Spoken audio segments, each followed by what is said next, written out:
Mesdames, Messieurs, bonjour et très heureux de vous retrouver dans ce 13 heures au Bénin. Voici le sommaire. Depuis ce lundi, les écoles ont repris une certaine vie. Certains apprenants ont eu droit, bien entendu, à leur premier cours de l'année. C'est un des principaux signes de l'effectivité de la rentrée dans les établissements scolaires. Et bien entendu, qu'en est-il dans les orphelinats? On se pose la question. Reportage à suivre dans un instant.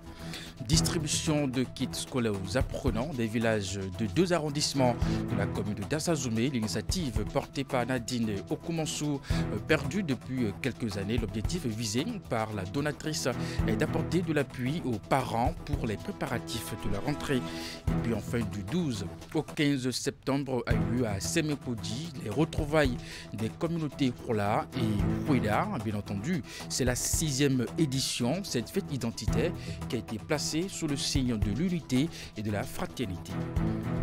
Voilà pour vous le sommaire de cette édition. À nouveau, bonjour et bienvenue.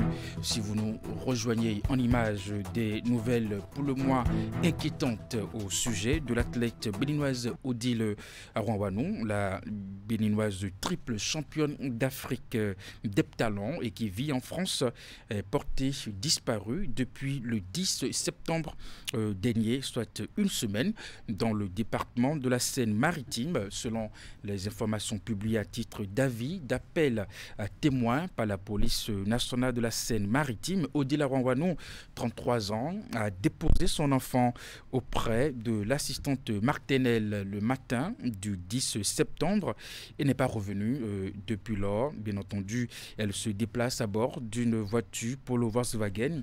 Sa disparition annoncée a mis toute la classe sportive en état d'alerte. Et puis, dans les heures qui ont suivi, bien entendu, la fuite de l'information de la disparition de la triple championne d'Afrique en heptathlon. La rédaction de Canal 3 Bénin a joint au téléphone le secrétaire général de la Fédération béninoise d'athlétisme, Achille Ayou, pour savoir les démarches enclenchées par l'instance pour tenter d'avoir les nouvelles de l'athlète internationale béninoise. On l'écoute. Il va de soi que si on apprend, comme tout le monde d'ailleurs, sur la toile qu'une athlète a disparu, et avant de dire que c'est une compatriote, donc il va de soi que quand je cherche à savoir davantage, mais nous unir dans la démarche pour qu'on la retrouve. Tout naturellement, le premier contact, c'est avec son entraîneur par l'intermédiaire du président de la fédération, qui a cherché à en savoir davantage, puisque l'information déjà fusée dans la presse française, avec une recherche annoncée par la police. Donc l'entraîneur a confirmé l'information et a indiqué et avoir alerté la police et que les recherches sont en cours. Et donc voilà un peu le niveau d'information que nous avons tous. Et nous en tenons à ça pour l'instant. Et il va de soi que les autorités de notre pays doivent être informées de ce qui est fait déjà. Et avec l'espoir que pour un nouveau croyant, tout le monde va se unir en prière pour la retrouver. Et que les démarches nécessaires aussi doivent être menées dans le cadre traditionnel de la recherche d'un disparu. Odile Arouanwanou est une athlète qui à haut niveau. Elle a participé à Jeux olympiques, elle est une championne d'Afrique d'heptathlon. Donc c'est une personnalité d'abord du monde public et du monde sportif. Et il va de soi et que ça alerte tout le monde. Je ne peux pas dire si c'est la première, mais il va de soi qu'il est important de la retrouver et que où qu'elle se trouve, si on peut reporter l'information de notre amour, de notre affection, de notre soutien, de notre proximité, et que si c'était de la déprime parce que pour il a fait de son niveau, si elle ne veut pas au JO, ça va avoir des conséquences. Nous devons manifester tout notre amour pour dire que ce n'est que des moments passagers de la vie et qu'elle est suffisamment forte pour rebondir, elle est suffisamment résiliente. Donc c'est aujourd'hui tout le soutien qu'on peut lui apporter avec l'espoir qu'elle peut écouter là où on est et on croise des doigts, on ne pense pas au pire. On rappelle à nouveau justement qu'en France, la police nationale de la Seine-Maritime a publié un avis, bien entendu, d'appel à témoins justement pour retrouver Odile Arouanwanou, 33 ans, bien entendu, qui a déposé son enfant auprès de l'assistance maternelle le matin du 10 septembre et n'est pas revenu depuis lors. On parle rentrée scolaire à présent. Si la plupart, bien entendu, des apprenants ont eu le nécessaire pour démarrer redémarrer les cours. Les orphelins n'ont pas eu cette chance. Canal 3 Bénin s'est intéressé à ces enfants des orphelinats, maisons de Nazareth, des petites sœurs pèlerines, bien entendu, de l'Immaculée Conception de Zogbo à Cotonou et la cité des anges de Révier. Ingrid et Mofi de Saboran nous font ici le point de leur tournée dans ces différents centres. Joli sac à dos, nouvelle tenue kaki, chaussures neuves et des fournitures scolaires. C'est la scène à laquelle on assiste souvent à chaque rentrée scolaire. Tous les apprenants n'ont tout de même pas cette chance. C'est le cas des enfants de l'orphelinat Maison de Nazareth des petites sœurs pèlerines de l'Immaculée Conception de Zogbohoué à Cotonou. Nous les avons rencontrés au complexe scolaire public de Zogbohoué. Je suis contente de faire rentrer aujourd'hui. Je n'ai pas encore tout ce qu'il faut. J'ai besoin de cahiers, bic et je veux être ministre, soit présidente. Moi, je veux devenir sage-femme. Mon rêve, c'est d'être militaire. Le constat reste le même dans ce centre qui abrite également des orphelins depuis une vingtaine d'années. Une quarantaine à ce jour. Oui, les orphelins ont démarré au même titre que les autres. Mais les orphelins ont quelques problèmes. J'ai besoin des livres d'activités, dictionnaires, aides de conjugaison, habits, tout, chaussures, sacs. Il y a au moins 14 filles et le reste, c'est les garçons. Le plus jeune a 3 ans et demi, le plus âgé a 14 ans. Ici, à l'orphelinat La Cité des Anges, on évoque également d'autres besoins en plus des fournitures scolaires. Par exemple, chez nous, il nous manque encore quelques bâtiments, ils nous demandent de construire quelques bâtiments, mais pour le faire, c'est l'argent. Il faut quand même le financement pour avoir les bâtiments et avoir toutes les infrastructures qu'il faut. Donc s'ils peuvent aussi nous permettre d'avoir les infrastructures, ça va nous permettre, puisqu'on ne le fait pas forcément à but lucratif. Et là, c'est, je dirais, une passion. C'est peut-être une passion et quand même s'il y a l'aide qui va avec, ça va nous permettre aussi d'avancer un peu plus et d'aider encore beaucoup plus de personnes. Des dons, ils en reçoivent de la part de quelques organisations non gouvernementales, mais pas suffisamment pour subvenir aux besoins de ces enfants qui, eux, malgré leurs conditions, aspirent à être de hauts cadres dans l'avenir. Je profite de cette occasion pour dire merci à tous nos frères béninois et béninoises qui nous ont soutenus. Il y a les centres sociaux qui viennent, qui nous donnent quelques petits vivres et tout ce qui va avec. Et ils sont là et pour nous aider dans la continuité, pour qu'on puisse être au moins en règle, tout ce qui va avec. Mais un appui proprement dit de l'État, nous ne l'avons pas.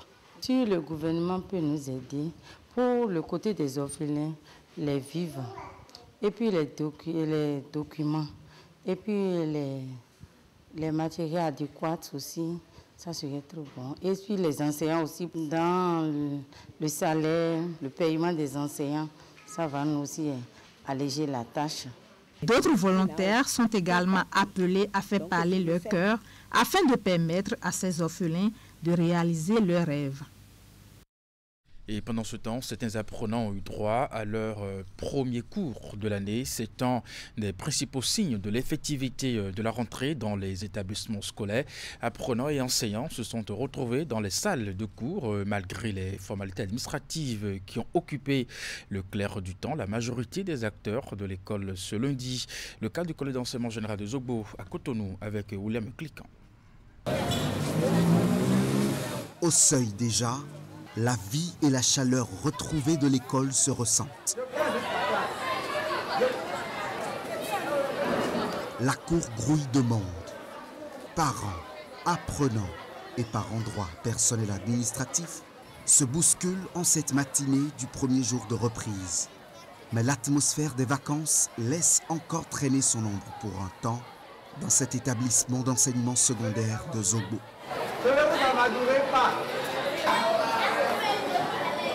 À y voir de près, cet arbre cache la forêt. Plusieurs groupes pédagogiques sont déjà en situation de classe avec les enseignants au poste. J'ai j'allais juste parler avec mes amis quand je suis venue à l'école. Et voilà notre madame d'SVT en train d'arriver. Je suis contente de commencer l'année avec le cours d'SVT.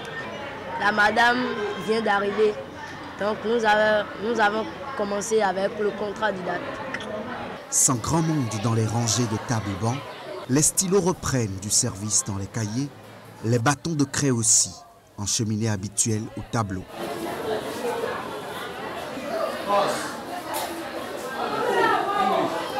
Les nouveaux collégiens se plaisent bien à découvrir la langue de Shakespeare en ce jour de baptême du feu au secondaire.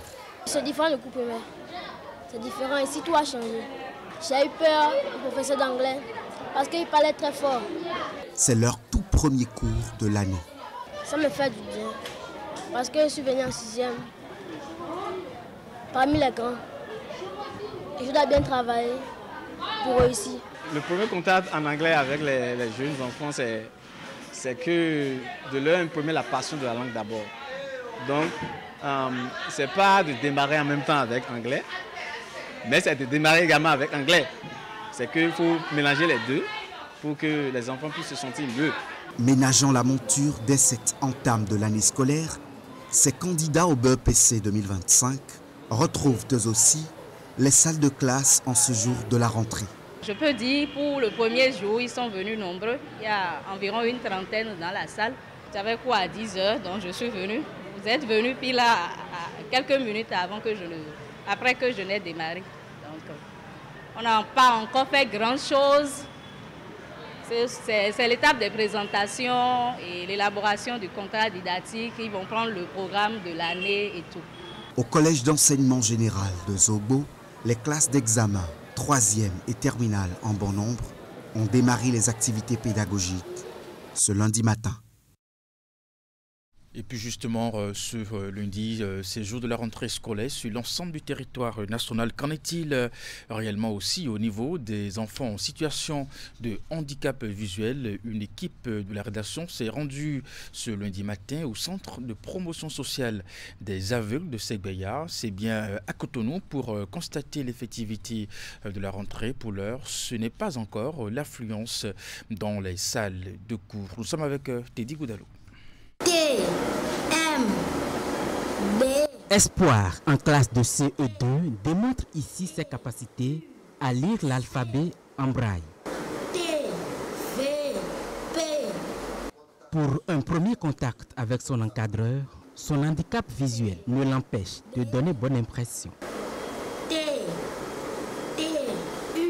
Pour le moment, nous sommes en train de faire l'accueil et l'installation et la prise de contact avec les élèves. Donc ici dans ma classe, j'ai profité pour jauger un peu leur niveau en lecture. Nous sommes ici au centre de promotion sociale des aveugles de Segbeya à Cotonou qui accueille les enfants en situation de handicap visuel. Sur la cour de l'école, la directrice veille au grain. Pendant que l'on aperçoit des groupes d'apprenants en pleine discussion entre amis, d'autres se dirigent vers leurs classes respectives avec l'aide d'un enseignant. J'ai repris l'école parce que je suis très heureuse parce que j'ai vu mes amis et je promets que je vais travailler pendant l'année scolaire. Oui, je suis très contente d'avoir retrouvé mes amis. Et je suis aussi contente de pouvoir apprendre de nouveau. Pour ce premier jour de rentrée scolaire au titre de l'année 2024-2025, il n'y a pas encore d'effectifs dans les salles de cours préparatoires. Nous avons commencé la rentrée et comme vous le voyez, les élèves, certains sont arrivés et nous attendons toujours certains qui viendront chez moi maintenant. J'attends encore 3 élèves qui vont se joindre au lot qui est là. Nous avons la plupart de nos anciens apprenants qui sont déjà là. Les inscriptions se poursuivent. Et je pense que d'ici la fin de semaine, les effectifs seront connus et puis le travail pourra vraiment commencer avec les apprenants. Dans cette classe de maternelle inclusive du centre, ces petits-enfants goûtent déjà à leur premier repas en milieu scolaire. un moment de joie pour leurs responsables. Aujourd'hui, à la maternelle, c'est une journée vraiment importante. La séparation des enfants avec les parents est un moment qu'il faut vraiment gérer pour donner le goût à l'enfant de venir à l'école. Donc nous sommes en joie, nous sommes contents, nous discutons, nous les embrassons, nous les prenons pour qu'ils aient quand même l'envie d'être avec nous. Je voudrais lancer un appel à tous les parents. Je voudrais les inviter à sortir les enfants handicapés afin qu'ils vivent cette joie de venir à l'école. Être déficient visuel ne limite pas véritablement les horizons pour ces enfants. Ces enfants ont encore la capacité de faire leurs études et de réussir à s'insérer parfaitement dans le tissu social. Les enfants en situation de handicap ont également droit à l'instruction. C'est d'ailleurs la raison d'être du Centre de promotion sociale des aveugles de Segbeya à Cotonou. Je voulais annoncer en titre distribution de kits scolaires aux apprenants des villages de 2 arrondissements de la commune de Dassazoumé. L'initiative portée par Nadia Koumansou, perdue depuis quelques années. L'objectif visé par la donatrice est d'apporter de l'appui aux parents pour les préparatifs de leur rentrée, mais surtout motiver les apprenants bénéficiaires à donner le meilleur d'eux-mêmes pour de meilleurs résultats. Imet Hélène Moussou pour les détails. Comme ce petit écolier, ils sont nombreux cette année encore à bénéficier de la générosité de Nadia Okoumansou. Pour cette énième activité de distribution de kits scolaires, la donatrice a ciblé les localités de Soklo, Bopu de Dassa 1. Outre des cahiers, bics et autres fournitures indispensables à la reprise des classes, des sacs au dos ont aussi été partagés à plusieurs dizaines d'enfants. Au nom de mes camarades présents, nous vous disons grand merci pour ce don que vous venez de nous offrir. Nous vous promettons de faire bon usage et vous donner le meilleur de nous-mêmes en travaillant bien en classe. Pour ces bénéficiaires, leurs parents ainsi que les autorités locales et communales, l'initiative est salvatrice. Elle vient non seulement en appui aux efforts des géniteurs, mais aussi combler les attentes d'autres dans le cadre des préparatifs pour la rentrée 2024-2025. L'initiative que les gens sont venus faire ici, c'est très bon. C'est pour aider les parents. Nous sommes très contents. On les remercie. Toute la population de ça les remercie. Même toute la population de Zongo aussi les remercie. Parce que ce qu'ils ont fait, c'est bon. C'est que le bon Dieu va les garder. Et l'année prochaine, ils vont donner un autre plus grand ça. Il faut que je vous le précise, Nadia, c'est une actrice de développement. Elle a assez d'initiatives, surtout aux côtés des femmes. Aujourd'hui, elle a pensé à ses petits frères, à ses enfants. Dieu va vous accompagner. Et vous allez continuer toujours sur cette lancée parce que nos parents ont besoin de ces petits gestes pour faire évoluer les enfants. C'est vraiment important. En plus d'apporter du soutien aux parents, le geste pour Nadia Okoumansou vise également à motiver les apprenants à donner le meilleur d'eux-mêmes au cours des 9 prochains mois que vont durer les activités pédagogiques, ceci au fin d'avoir de bons résultats. L'objectif primordial de cette activité, c'est de motiver mes jeunes frères et sœurs à donner le meilleur d'eux-mêmes pour que les années à venir, on puisse les voir ici aussi à Dassa à leur tour, faire encore mieux que nous autres, les motiver surtout à travailler en classe. Parce que si nous, quand on avait été élèves ici à Dassa qui nous a vu naître, qui nous a vu grandir, il y avait des bonnes personnes là qui venaient nous donner cet acte et autres. Ça allait soulager la peine de nos parents et ça allait nous motiver beaucoup plus à travailler mieux que ce que nous avons eu à fournir. Heureuse d'avoir pu honorer encore le rendez-vous cette année, elle promet faire le nécessaire pour satisfaire un plus grand nombre à la prochaine édition de distribution de kits scolaires. Nadia Okoumansou n'a pas manqué de remercier toutes les bonnes volontés qui ont apporté leur contribution pour la tenue effective de cette activité. Son plus grand souhait est de voir bien d'autres les rejoindre l'année prochaine en vue de l'atteinte des objectifs. Ces images à présent dans la suite de cette édition, comme vous le verrez, le président de la Haute Autorité de l'Audiovisuel de la Communication, HAC, était dans l'après-midi de ce lundi 16 septembre au siège du Conseil économique et social CES à Cotonou. Edouard Loko a été reçu en audience par le vice-président du Conseil économique et social, Mlaïsi Radji, une visite de courtoisie qui s'inscrit dans le cadre d'une tournée de prise de contact que le président de la Haute Autorité de l'audiovisuel de la communication a entamé avec les institutions de la République. Pour rappel, Edouard Loko a pris fonction au poste de président de la HAC le 22 juillet dernier. Après les échanges entre les deux personnalités, le président de la HAC s'est confié au micro de Ouliat Sanoussi. Elvis Tonoukouin, on l'écoute. Dans la vie tout court, dans la vie républicaine, lorsque vous êtes locataire, que vous venez dans une maison, vous êtes un locataire, vous allez saluer les anciens dans la maison, faire connaissance avec eux. C'est dans ce cadre que depuis ce matin, j'ai été déjà reçu par la présidente de la Cour des comptes à Porto Novo. Et j'ai le plaisir et l'honneur d'être reçu ce soir avec beaucoup de chaleur par le président du CS, de qui j'ai reçu les bénédictions.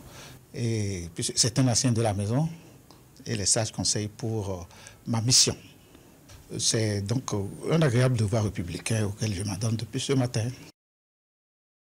À travers une scène tout à fait fictive, les éléments de la garde nationale ont mené et réussi une opération de sauvetage. Une mise en scène qui a pour objectif de démontrer la force d'action et d'intervention des éléments de la garde nationale en particulier, mais aussi celle des forces de défense et de sécurité. Leur contribution étant largement sollicitée dans la région nord du pays, souvent sujette à des incursions des hommes armés non identifiés. Récit de cette opération avec Maël Lerobelou.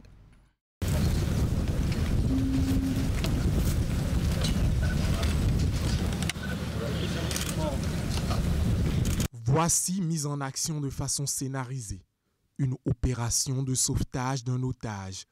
Pour cet exercice périlleux, 2 unités de la garde nationale sont mises à contribution, le tout sous le regard admiratif du haut commandement militaire des forces armées béninoises. Entraînés et conditionnés pour accomplir ce type d'opération réputée dangereux, les hommes qui composent ces unités spéciales constituent l'élite. La scène met en exergue la bravoure et le courage de ces militaires. Équipés d'armes et de gilets anti-balles, ces unités spéciales se présentent sur ce terrain d'opération où l'ennemi est représenté par des hommes armés, réfugiés dans ces tentes et vêtus de treillis militaires. Très vite, le combat est engagé et les balles crépitent.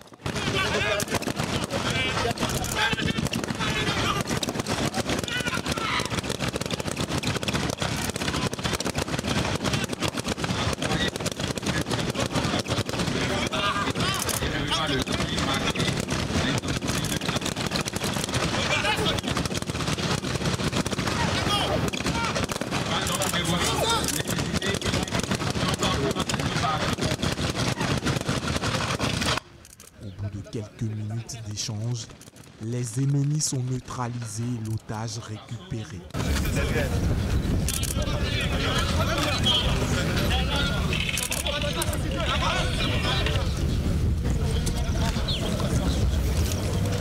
La mission est ainsi accomplie, même si dans le rang des hommes de la garde nationale, il y a des dommages.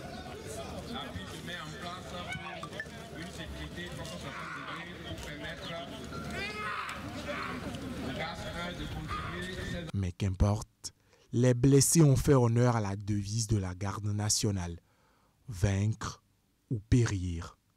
Les forces de défense et de sécurité n'entendent ménager aucun effort pour veiller à la quiétude des citoyens béninois. Ils s'engagent à défendre l'intégrité du territoire national. Djougou a célébré ce dimanche la Gani, fête identité culturelle annuelle qui mobilise les filles et fils de Djougou et la diaspora autour de Sa Majesté Issoufou Petoni Koda VI pour raviver la flamme d'une tradition qui remonte aux temps mémoriaux. Comme à la coutume, le roi a lancé les hostilités de cette célébration par son traditionnel parcours rituel, le film de cette procession avec Abdou Sabitrissou. En ce dimanche 15 septembre, Djougou se réveille dans une ambiance de fête. Connu pour son hospitalité légendaire et son attachement à la promotion et à la sauvegarde de son identité culturelle, La ville va révéler au reste du monde un pan de sa culture à travers la célébration de la Gani. Cette fête identitaire, culturelle et cultuelle nécessite des préparatifs, parfois loin des objectifs de nos caméras. À l'intérieur, tout comme à l'extérieur du palais royal de Kilir. C'est l'ambiance de gaieté et de convivialité marquée par quelques séquences de démonstration. À 10h49, Sa Majesté Issoufou Nicolas VI sort pour entamer son parcours rituel. Cette apparition du roi en public fait changer la gamme de la manifestation. Ferveur et allégresse rythment cette sortie qui revêt une importance capitale dans la célébration de la Gani.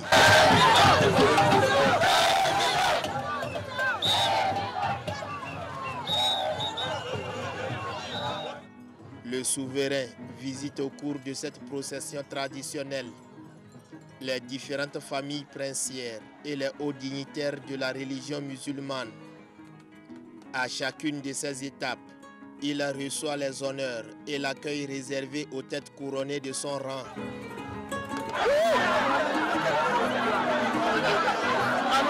Les prières et les bénédictions sont aussi dites. Depuis plusieurs jours, nous avons pris tout ce qu'il faut comme disposition pour pouvoir être du nombre de ceux-là qui vont célébrer cette fête.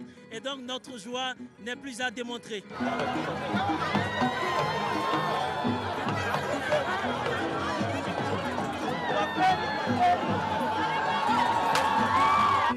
L'engouement constaté, ça et là, dénote l'intérêt que les populations de Djougou accordent à cette fête traditionnelle annuelle.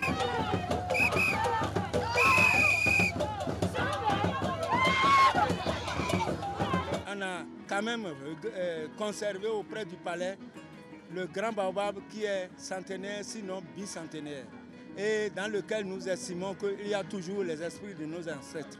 Et pour cela, nous avons fait le tour de ce baobab en y apportant de la fraîcheur. Vous allez voir qu'on a versé de l'eau et l'eau est symbole de paix, de fraîcheur. Visage grimé, déguisement avec des parures peu ordinaires et objets d'art anciens. Les participants à cette fête ont usé d'ingéniosité pour donner un éclat particulier et authentique à la procession. Une fois cette procession terminée, le roi a rejoint son palais pour s'apprêter avant une nouvelle apparition en public. Et justement, après ce parcours rituel, la place de la Gani au quartier Kili a accueilli les différentes délégations de Burkina Faso, du Togo, du Ghana et bien d'autres évidemment du Bénin pour la phase protocolaire et réjouissance populaire devant Sa Majesté, autorités coutumières, religieuses et cadres. À divers niveaux, les différents groupes folkloriques ont presté pour marquer d'une pierre blanche cette édition. On retrouve à nouveau Abdou Sabitrissou. Les différentes délégations des lignées princières de Djougou, celles du Burkina Faso, du Togo, du Ghana et les autorités politico-administratives ont massivement convergé vers la place officielle de la Gani, située au quartier Kilir de Djougou, pour les manifestations folkloriques de cette fête traditionnelle annuelle. La Gani, comme vous le voyez, mesdames et messieurs, est donc un événement qui réussit chaque année à mettre ensemble les filles et fils de Djougou, de toute sensibilité politique, de toute confession religieuse, de toute appartenance ethnique. C'est le ciment social qui unit tous les enfants de Djougou. Nous remercions la présence parmi nous ici de la vice-présidente. Il y a un an, elle était encore parmi nous. Et qu'on s'en souvienne, une doléance avait été faite à son égard, à son endroit. Voyez-vous l'emplacement que nous occupons. Nous comptons sur elle pour que l'année prochaine, à pareil moment, que cette place soit plus belle et plus accueillante. Cette célébration, empreinte de solennité, offre l'occasion aux filles, fils de Djougou et de la diaspora de revisiter leur culture ancestrale. Vous avez compris très tôt que le développement de Djougou ne peut se faire qu'en s'appuyant sur son histoire et sur la richesse de son patrimoine culturel et culturel. La promotion des valeurs culturelles tient en état d'alerte Sa Majesté Issoufou Pétoni Kodassis, entouré d'un collège de sages, notables et garants de la tradition. Le souverain assiste aux démonstrations des groupes folkloriques. Le préfet de la Donga, après avoir décerné un satisfecit au roi, fait une exhortation. Je saisis cette sublime occasion pour exhorter les autorités et les populations des 4 communes de notre département à accorder une attention particulière à la promotion des événements culturels de notre aire géographique. Notre patrimoine culturel est riche et diversifié. Cette mobilisation prouve à suffisance la place qu'occupe la culture à Djougou. Les différentes familles princières et délégations du Burkina Faso, du Togo et du Ghana se sont inclinées devant le roi. C'est l'allégeance, une étape aussi importante dans la célébration de la Gani. 12e édition du Festival de la jeunesse et de la musique FEGEM. Les rideaux sont tombés après 5 jours de manifestation. L'événement s'est déroulé simultanément dans la capitale économique du pays, mais aussi dans la ville Carrefour, puis à Parakou, dans les villes d'accueil. En plus du marathon, il y a eu aussi un concert. La grande fête musicale a été animée par des artistes locaux, mais aussi nationaux. Retour sur l'ambiance du show de Boykan avec Imet Hélène Moussou.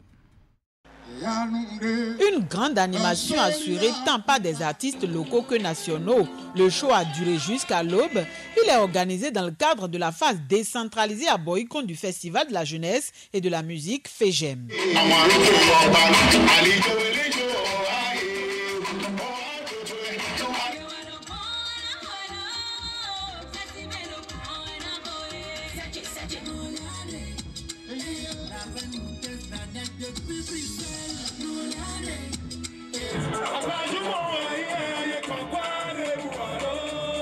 La succession d'artistes sur le podium majestueusement dressé à l'occasion a été un moment de distraction mais aussi de découverte pour le public. Hommes et femmes ayant effectué le déplacement se sont égayés, tout comme les autorités et autres invités venus soutenir les organisateurs. Merci à Dieu le Père pour avoir permis à notre aîné d'avoir cette initiative. Merci à tous les invités, tous ceux qui sont là, les têtes couronnées, chers frères et sœurs, la sécurité, merci à vous, merci aux organisateurs, merci aux artistes, merci aux sponsors. Devenu une tradition depuis l'année dernière, le Festival de la jeunesse et de la musique est une initiative de la Fondation Luc Setonji à Tropo. Il vise à favoriser le développement des talents dans plusieurs domaines. Au nombre des activités organisées figure en bonne place une course de fond à pied. De nombreux athlètes, jeunes hommes et filles y ont participé. Partis de la devanture de la place des spectacles de Romero, ils ont parcouru plusieurs artères de la ville sur une dizaine de kilomètres. À l'arrivée, les meilleurs ont été retenus et primés.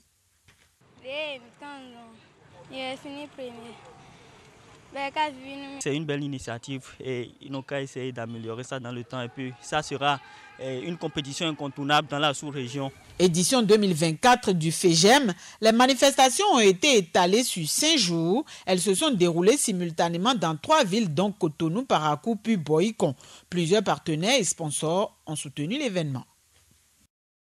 Nous restons dans cette même ambiance pour finir cette édition. Du 12 au 15 septembre a eu lieu à Sémépodi les retrouvailles des communautés Rola et Huilar, justement. Et puis c'est la 6e édition de cette fête identitaire qui a été placée sous le signe de l'unité et de la fraternité. Reportage. C'est le point d'orgue de cette édition des retrouvailles de la section de Novitia Roulenou. Ce rendez-vous entre Khola et Khouela de Semepodi environ s'organise tous les 5 ans et a pour vocation de cultiver l'esprit de fraternité entre les héritiers de cette ère culturelle. Chère population de Semepodi et d'Aglangandan, sans vous, cette fête ne serait pas si belle. Sachez que votre adhésion massive et votre mobilisation populaire sont bien appréciées et hautement saluées par tous. Les retrouvailles fraternelles du genre s'organisent ici par période de 5 ans, dans le cadre de la réédition de Novicha. Ce fut le cas le 30 juin 2019, au titre de la 98e édition de Novicha, célébrée d'abord à Grand Popo le 9 juin 2019. C'est aussi le cas actuellement, s'agissant de la 103e édition de Novicha, déjà célébrée le 19 mai 2024 à Grand Popo, et qui de nouveau est commémorée par la session Novicha de Khoulenou du 12 au 15 septembre 2024 au titre de la 6e édition, et ce depuis 20 ans. L'esprit Novicha est entretenu de génération en génération depuis plus d'un siècle dans la communauté Khola et Khouela. Cette année, un accent particulier est mis sur la nécessité de préparer la relève qui va perpétuer l'esprit Novicha.